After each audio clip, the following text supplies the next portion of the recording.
Okay, here's a different way. We want to put this on this side, going down, and this one on this side, going down.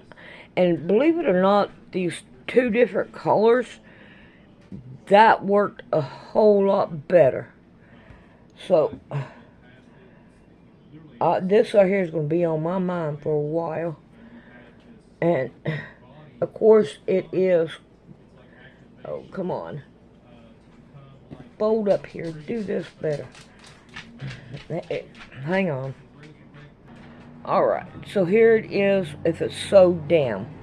And you do have room for your neck now. Hopefully the brains. But we have to think brains are small.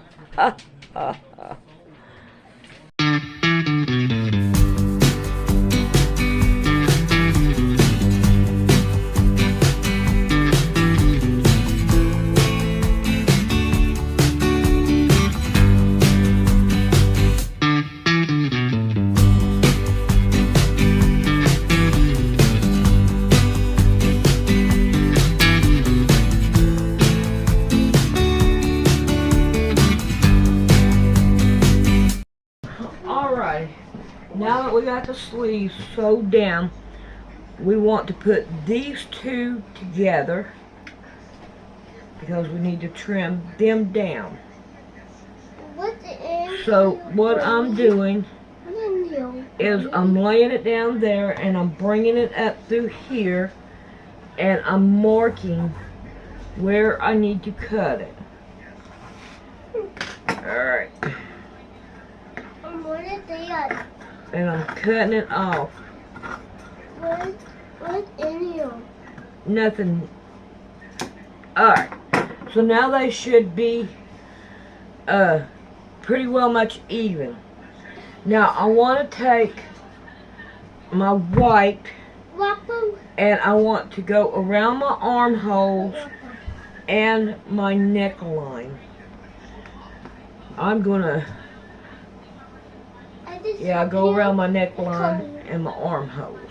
So that's what we're going to do now. Alright, let's see if we can't put one of these on.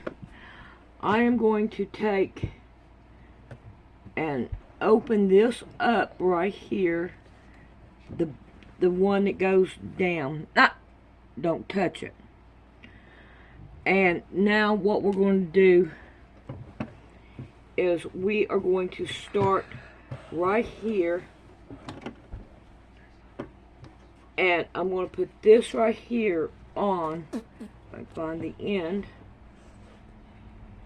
and I'm going to open it up because it's only a two-sided, whatever you want to call it, however you want to see it, and I'm going to start sewing it down all the way around it. Was specifically worshipped as a calf, and this was the worship of the goddess Hathor. And the goddess Hathor, as all these pagan deities, they were worshipped around the spring equinox and the winter solstice. And this could very well have been a Christmas calf party, very much so. And Aaron said, well, tomorrow's the feast of the Lord. Read the rest of the chapter. The Lord had his idea when the feasts were. Aaron had his, and it didn't work out too well for them that wanted to redefine the feasts of the Lord. We'll just throw that in here for no extra charge. They're just one of them little factoids we'll hurl out with you. Do not mess with the times of the Lord. What are you doing? I'm being tough.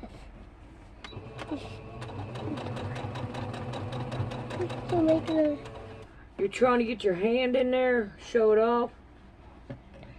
Yeah. Yeah, you are. I know you are. Alright, we're down here at the end. I'm going to cut this right here off. I can't get this out of here. I don't want to sew no more to it. And we're going to finish it up. Alright. Get that up. And we're going to cut that off. Now let's bring it through it. And now we're going to take it back through it again. Look at me, Granny. And this time we're going to turn this over. Look at me.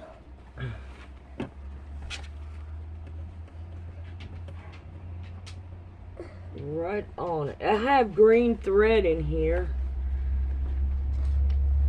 And I'm going to put green all the way around it. Now, think about this. Now, it's the contention of Mr. Gardner that these temples of Hathor were refining gold and they were using it as a hallucinogen to help them pass into other realms. Well, is it possible? And if you read the story in Exodus 22, Moses was up on the mountain. They'd seen the fire come down. And Moses was up on the mountain talking with God. God was giving the 10 Commandments, writing them on the stone with his finger. And they got so jacked up and crazy, they were having a wild party. I think it's very possible that they were using the Egyptian gold, the Egyptian DNT, if you will, and they were having them one wild little hootie bob. All right, let's take it out.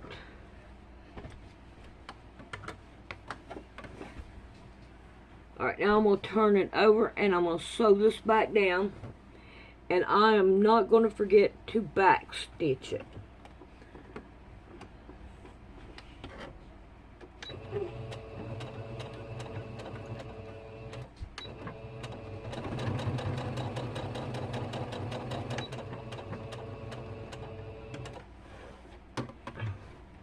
Alright, now we've got that sewed on. Now I need to do the collar. So, I'm going to do that. Move.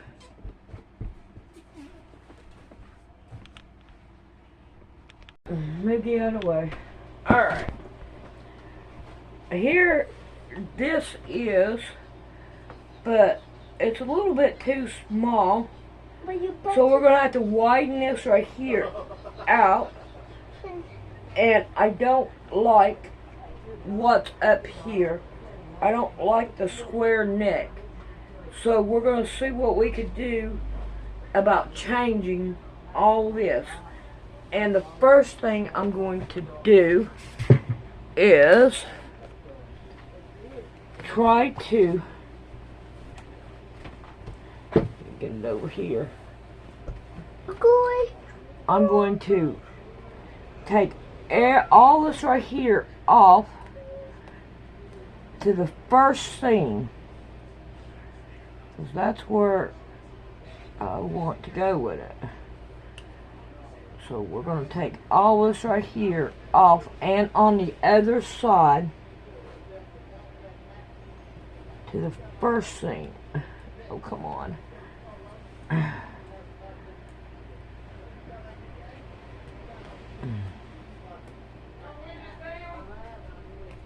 I don't know. Oh man, it's pouring down the rain. Our windows are probably down. Alright, I had this. Now I want to go past this.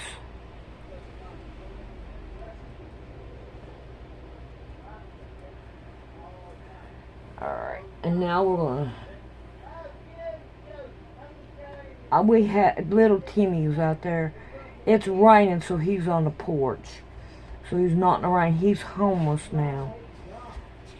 And the people that's over his check ain't getting him a place to stay or anything. So we let him stay out here. He's not up in the barn. Alright. So, let's see if I can't get this. I'm going to get it a little bit past it.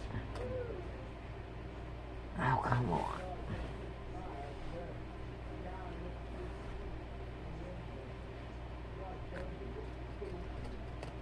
There we go. Alright. Now, we have this seam right here. I want to cut this right here down to that seam. And we're going to open this seam up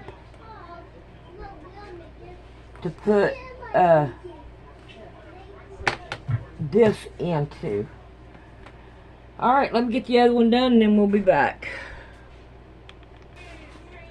Alrighty, now let's try to get this right here lined up. I know I got part of that white right down through here. I can't help it, it just happened. Alright, I want to go 3 inches over this way. I think 3 would be enough. So let's see. Or should I go 4? I think 4 would probably be better. So we're going to go down 4. Alright. Now, I'm going to take, come on, and I'm going to put this lattice, or whatever you want to call this, on here, and then I'm going to sew it down through here, and I'm going to sew this back down to it. And let's see, I forgot to cut that. To take what I want to open this right here up. And make sure I sew this back down. And do it like that. And then that way this right here will go in together. Alrighty, I'll show it to you when I get done. Hopefully I've got it right. I wish, yeah, let me try it. Let's see what happens with the 3 inches.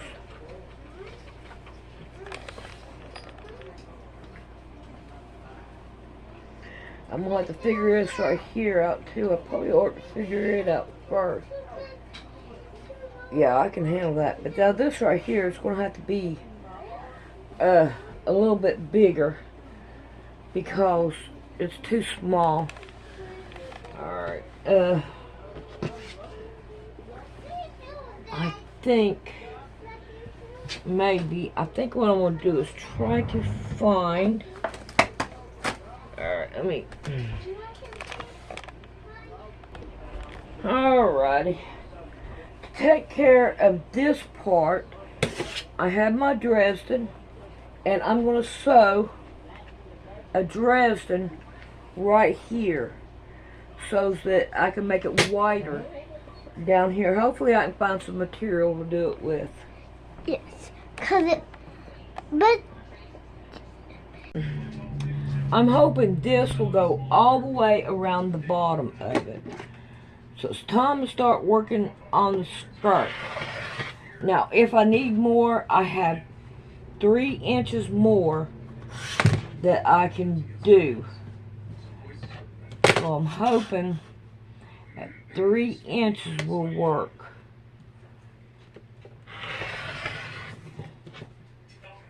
That's not big enough for safe. Alright.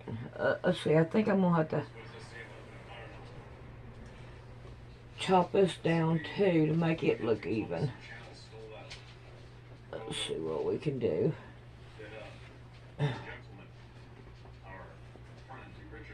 Yeah. Put it all in half.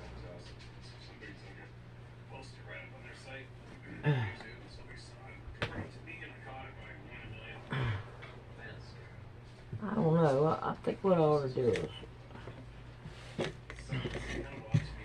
do it like this.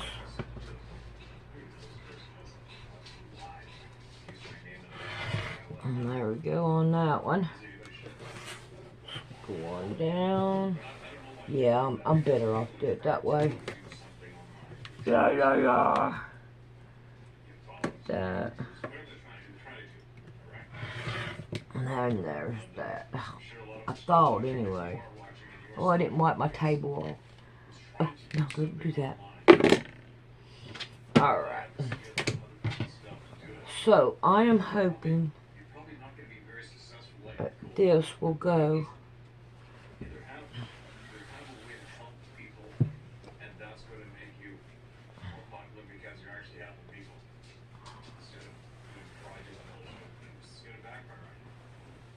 Oh, look how, look, that little bit.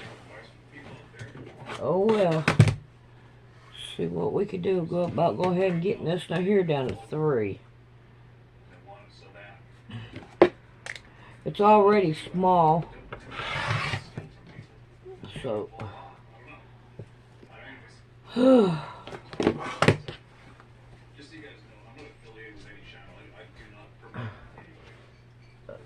What we can do. Come on.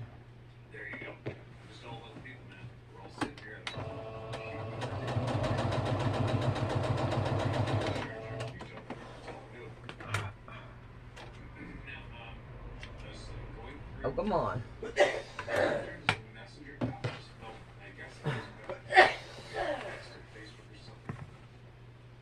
Alright. The back should have a line. Right there, there it is. So, I'm going to start by sewing it down this way and then this way, so that it will be in the middle. I think it's very possible. And the position of this temple, where it was found, the substance being found, the correlation of it between the Egyptian Book of the Dead and the pyramid inscriptions of Unis, we would have had every reason to believe that this was possible. Now look what Moses did.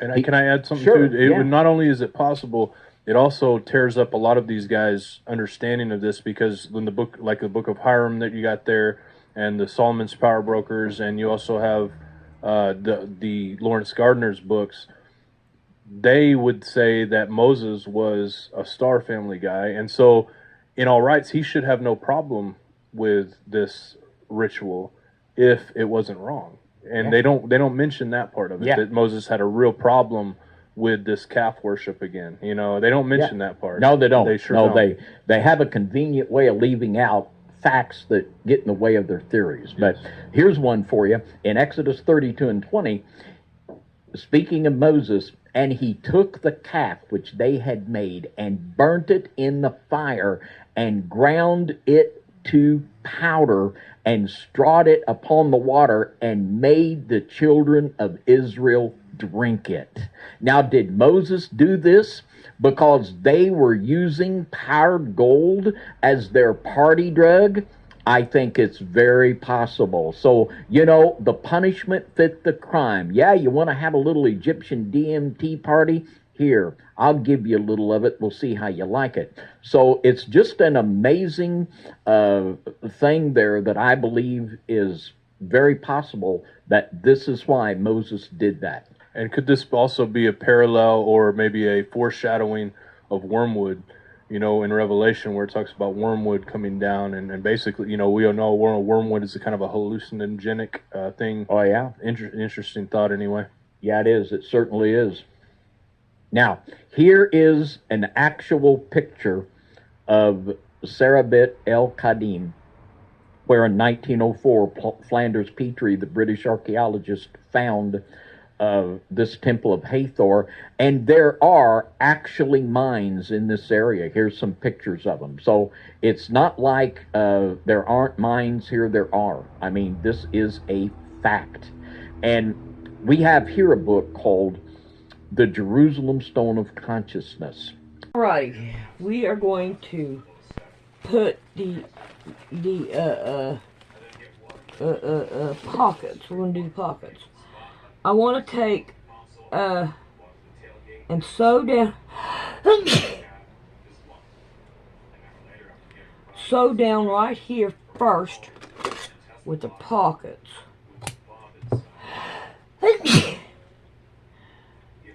Alright. Let's get this cut out. I think I'd rather go with this because this is bias and it will be better. Because I don't have to worry about trying to get the curves Right. Oh, come on. Alright. And this is by Joel Bask, who is a Jewish rabbi.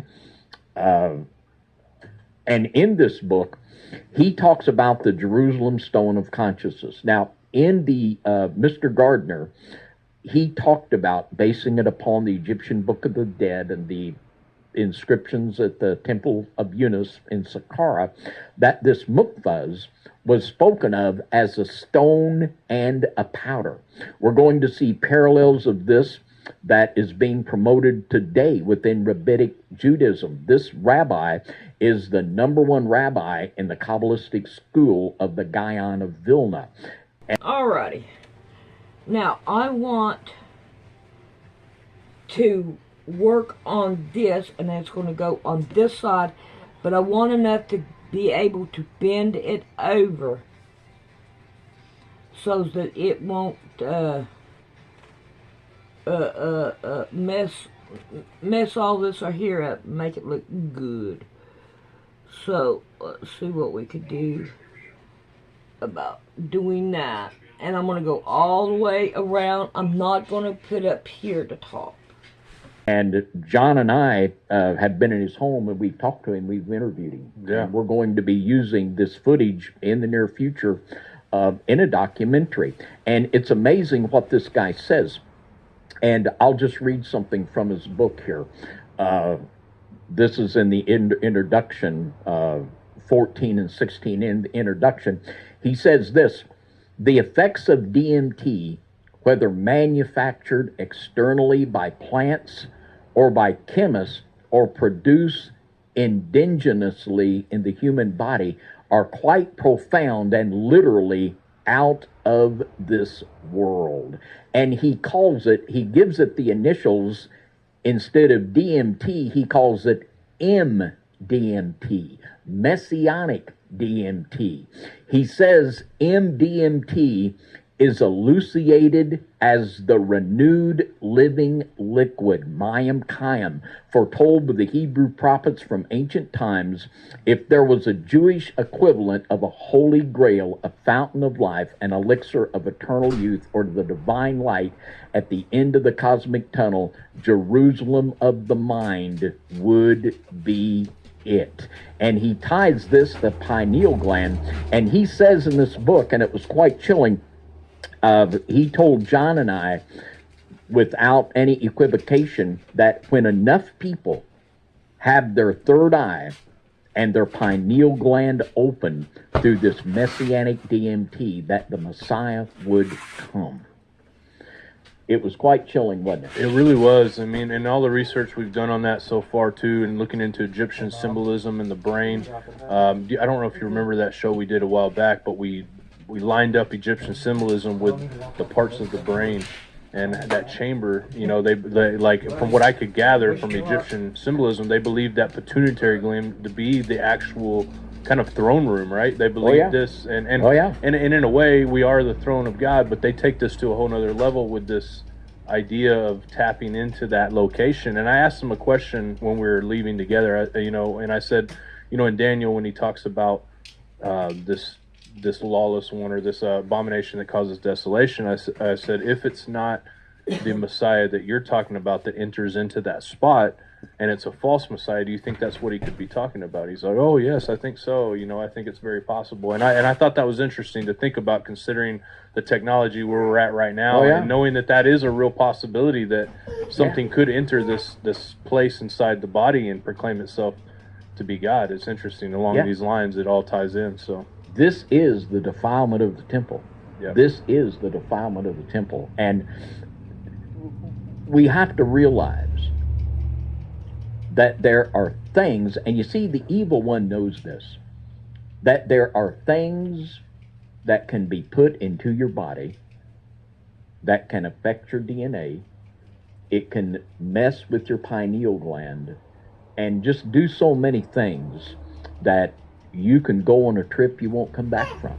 Mm-hmm. And this is why we have to be very, very careful about how far we trust the science, falsely so-called, that we're seeing confronting us each and every day. Alrighty, now let's see. Here's the one, and here's the other. Alright, so now let's go see if I can't find the skirt.